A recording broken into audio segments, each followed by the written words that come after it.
미국 공화당 대선 후보인 도널드 트럼프 전 대통령을 향한 두 번째 암살 시도로 보이는 사건이 발생했습니다. 총격 전 용의자가 검거돼 실제 시도로 이어지진 않았는데요. 두 달 만에 또다시 트럼프 전 대통령에 대한 암살 시도가 이뤄졌다는 점에서 충격을 주고 있습니다. 이번 사안이 미 대선에 미칠 영향까지 짚어보겠습니다. 봉영식 연세대 통일연구원 전문연구위원 연결돼 있습니다. 위원님 안녕하십니까? 예, 안녕하십니까? 예. 우리 시간으로 오늘 새벽이었습니다. 미국 플로리다주의 골프장에서 트럼프 전 대통령을 향한 암살 시도로 보이는 사건이 발생했는데요. 지난 7월 13일 펜실베이니아주 버틀러에서 진행한 야외 유세 도중 발생한 총격 사건 이후 약 두 달 만입니다. 어떻게 보셨습니까? 예, 지난 7월 13일 두 달 전에 발생한 트럼프 공화당 대선 후보 암살 시도 사건과 비교한다면은 이번에 그 총격 시도 사건은 조기에 진압이 되었고 아까 말씀하신 대로 실제 시도로 이어지지 않았기 때문에 앞으로 50일 남은 미국 그 대통령 선거 판도에는 큰 영향을 미치지 않을 것으로 보입니다. 예.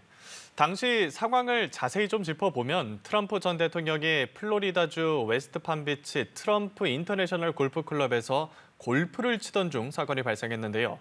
당시 이 골프장은 부분적으로 폐쇄된 상태였습니다.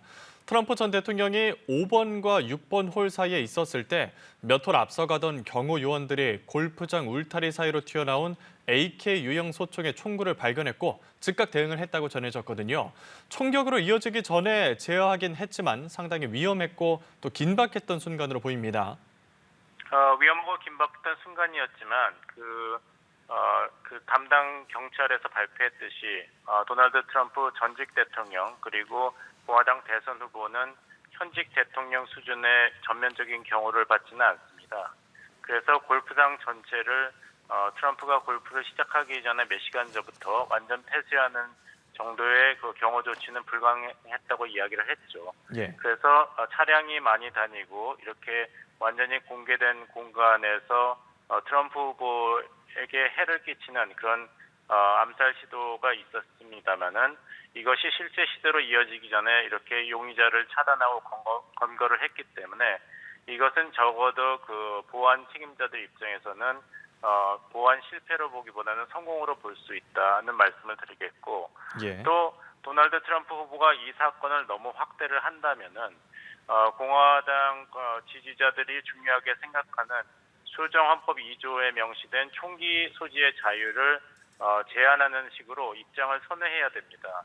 만약에 트럼프 공화당 후보가 이 사건을 빌미로 미국 내 총기 규제 조치를 강화해야 한다고 이야기한다면은 자신의 지지층의 이탈이 예상되기 때문에 그런 것을 강조하기보다는 나는 어느 경우에도 폭력에 굴하지 않을 것이다. 그리고 나에 대한 이런 암살 시도가 많이 일어나는 것은 다 민주당 책임이다. 나를 위험한 정치인으로 묘사했기 때문에 이런 암살 시도가 일어났다고 책임을 전가하는 수준에서 머무를 것입니다. 예. 용의자는 도주를 했지만 골프장 북쪽의 고속도로에서 체포가 됐습니다. 하와이 출신의 58세 남성으로 알려졌는데요. 트럼프 전 대통령에게 실망한 우크라이나 지원론자라고 하는데 구체적으로 조금 더 드러난 게 있습니까? 이제까지 공식 발표를 본다면은 그 용의자는 라이언 루스 58세 하와이 거주자입니다. 예. 그래서 지난번에 2023년에 미국 뉴욕타임즈와 인터뷰를 했을 때는 본인은 군인이 아니고 민간인 신분이지만 2022년에 우크라이나의 승리를 돕기 위해서 아프가니스탄 군인을 징집하는 일을 도왔다. 우크라이나까지 본인이 여행을 해서 이런 활동을 했다. 2016년에는 도널드 트럼프 후보에게 투표를 했지만 외교안보 정책, 특히 미국의 우크라이나에 대한 정책에 실망을 했기 때문에 이번에 이런 행동을 했을 개연성을 시사했습니다. 그래서 만약에 이런 라이언 웨슬리 루스의 행동을 트럼프 캠페인 쪽에서 너무 강조를 한다면은 이것이 바이든 행정부의 대우크라이나 지원 정책에 실망한 사람의 소행이라면은 도널드 트럼프가 이것을 최대한으로 활용할 이유가 있지만 이 루스라는 용의자가 이야기한 것은 바이든 행정부가 더 적극적으로 우크라이나를 지원해야 된다. 그런데 그것에 반대하는 트럼프가 싫어서 이런 행동을 했다는 식의 발언이 나오고 있습니다. 그렇다면은 이 사건을 너무 지나치게 확대하는 것은 오히려 트럼프 후보 쪽에는 불리하게 작용할 것입니다. 예, 외신 보도를 보면 용의자가 사건 현장에 고성능 촬영 장비인 고프로를 설치해둔 걸로 확인이 됐습니다. 암살 장면을 직접 촬영하거나 인터넷 생중계를 하려던 게 아니냐는 의심도 나오거든요. 어떤 의도로 이런 행동을 했을까요? 이게 이제 심리학, 범죄학에서 나오는 용어로는 카피캣 신드롬이라고 합니다. 그러니까 이제 예. 모방 범죄죠. 7월 13일에 이런 트럼프 공화당 후보가 펜실베니아 유세했을 때 암살 기도가 있었지 않습니까? 그래서 이제 트럼프가 우크라이나에 대한 미국의 지원을 중단할 것 같은 위험한 인물이기 때문에 내가 정의의 이름으로 이런 행동을 했다는 것을 만천하에 공개하고 싶은 그런 의사가 있었다는 것이 드러나는 정황이죠. 그래서 트럼프가 자신의 트럼프 인터내셔널 골프 클럽에서 골프를 치고 있을 때 약 400야드 정도, 370m까지도 AK-47 그리고 적용용 가늠제가 장착된 장총을 가지고 접근했다는 걸 봤을 때는 이런 어떤 메시지를 세상에 확실히 전달하고 싶어 했던 의도가 있었던 것으로 보입니다. 예. 트럼프 전 대통령이 사건 직후 지지자들에게 보낸 이메일에서 내 인근에서 총격이 있었지만 난 안전하고 잘 있다라고 전했습니다. 특히 난 절대 굴복하지 않을 것이란 메시지를 전했는데 지난 7월 암살 시도 직후와 비슷한 메시지입니다. 어떤 의도로 보셨습니까? 나는 절대 굴복하지 않을 것이라는 메시지를 계속 반복함으로써 예. 나는 하늘이 선택한 미국 유권자들이 선택한 진정한 그런 대통령 후보라는 것을 다시 한번 유권자들에게 피력하고 있습니다. 이 메시지는 비단 지난 7월 13일에 그 총기 피격 사건 때만 이야기한 것이 아니라 그 전에도 트럼프가 4개의 중범죄로 기소되었을 때도 나는 이런 법의 무기화 현상에 절대 굴복하지 않을 것이다. 이런 얘기를 반복했죠.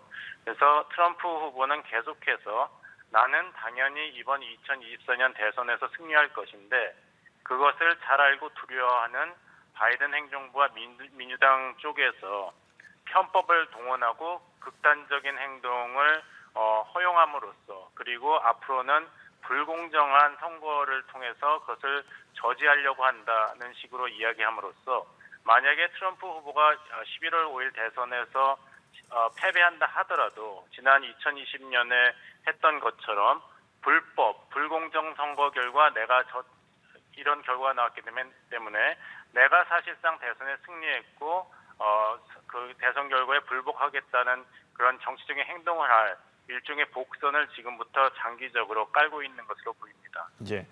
백악관은 바이든 대통령과 해리스 부통령이 사건에 대해 보고받았으며 트럼프 전 대통령이 안전하다고 해서 안도했다고 밝혔습니다. 해리스 부통령은 미국의 폭력을 위한 자리는 없다고 규탄했는데요. 이 메시지는 어떻게 들으셨습니까?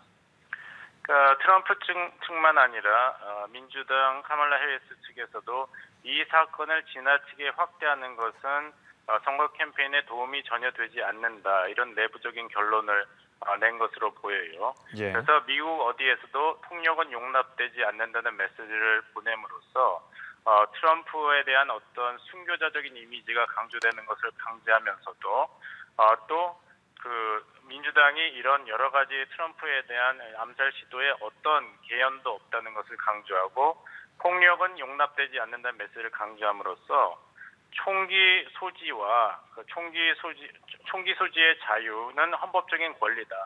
하지만 학교의 취약 아동에 대한 총기 폭력이 되게 중요한 그런 상황이 있기 때문에 취약 연령의 아이들을 안전하게 하는 조치가 필요하다는 두 가지 가치의 어떤 균형을 맞추는 그런 레토릭으로 가고 있습니다. 그래서 카말라 해리스 대통령 후보도 그렇고 팀 왈츠 러닝메이트죠. 부통령 후보도 우리도 총기를 소지하는 사람이지만 그렇다고 해서 총기 폭력 문제를 수수방관할 수는 없다는 이야기를 다시 한번 미국 어디에서도 폭력은 용납되지 않는다라는 선에서 이번 트럼프 후보 암살 기도 사건에 대한 대응을 함으로써 민주당 측에 대해서 이 비판이 나오는 것을 이제 선제적으로 방어하고 있습니다. 예. 이제 미 대선까지는 50일 정도가 남았습니다. 이번 사건이 선거에 어떤 영향을 미칠 수 있을지 궁금한데요. 일단 지난 TV 토론 이후에 해리스 민주당 후보가 선전했다는 평가를 받으면서 지지율이 올라가는 상황에서 벌어진 사건이잖아요. 예, 그렇습니다. 그래서 지난 7월 13일 총기 피습 사건하고는 이것을 구분을 지어야 된다고 봅니다. 예. 이번 이런 총기 위협 사건은 지난번에 한 번 사건이 있었고 또 아까 말씀하신 대로 실제 시도로 이어지지 않았기 때문에 그 선거에 미치는 파장은 상대적으로 크지 않다고 보이고 예. 지난번 1차 대선 후보 토론에서 카말라 해리스 후보가 도널드 트럼프 후보보다 잘했다는 그런 여론조사가 2대1 정도의 비율로 나오고 있습니다. 특히 중요한 것은 부통령이지만 유권자들에게 어떤 존재감을 주지 못했던 카말라 해리스라는 민주당 대선 후보가 전국적으로 주목을 받는 계기가 되었습니다. CNN 여론조사를 본다면은 그 대선 후보 토론이 끝나고 나서 카말라 해리스에 대한 호감도가 30%에서 48%로 증가했습니다. 따라서 앞으로 미국 경제에서 아주 큰 어떤 위기가 발생하지 않는다면 현재의 이런 판세가 계속 유지될 가능성이 높습니다.